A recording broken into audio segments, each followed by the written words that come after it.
ایران جو کہ پاکستان کا ہمسایہ ہے لیکن کھل کر پاکستان وہاں پر ٹریڈ کرنے کے قابل اس وقت نہیں ہے ظاہر ہے، اور جو یہ پابندیاں امریکی اس وقت ایران پر موجود ہیں، اس کے نتیجے میں کتنا نقصان پاکستان کی اکانومی کو اس وقت ہوتا وہ آپ دیکھ رہے ہیں پاکستان اور ایران کے تناظر میں؟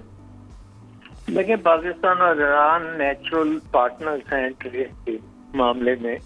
کیونکہ ہمسایہ ملک ہیں،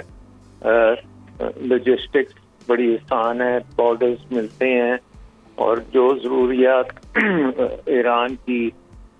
جو امپورٹ وہ کرتے ہیں وہ بہت سی چیزیں پاکستان سے امپورٹ کر سکتے ہیں، اور پاکستان ایران سے گیس اور آئل اور باقی چیزیں امپورٹ کر سکتا ہے، اور اگر نارمل ریلیشن شپس ہوں تو کوئی وجہ نہیں ہے کہ 10-12 ارب ڈالر کی بائی لیٹرل ٹریڈ ہونی شروع ہو جائے ایران کے۔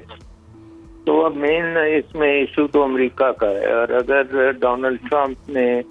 آ کے نارملائز کر لیے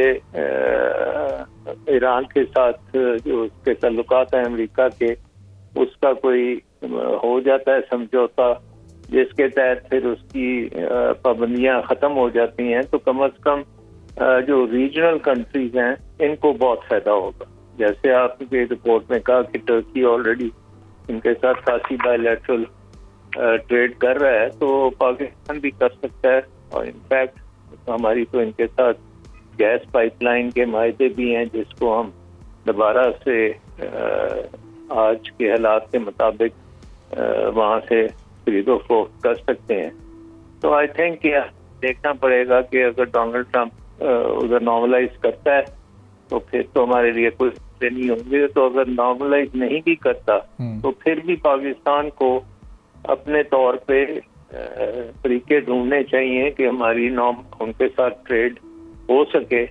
اور جیسے آپ نے کہا کہ بارٹر کے ذریعے ہو جائے تو وہ بہت اچھی بات ہے۔ ویسے ہم چائنا کی کرنسی میں بھی ٹریڈ کر سکتے ہیں، مطلب ڈالر میں ٹریڈ کرنا ذرا مشکل ہے اس وقت، لیکن باقی کرنسیوں میں تو ہم کر سکتے ہیں۔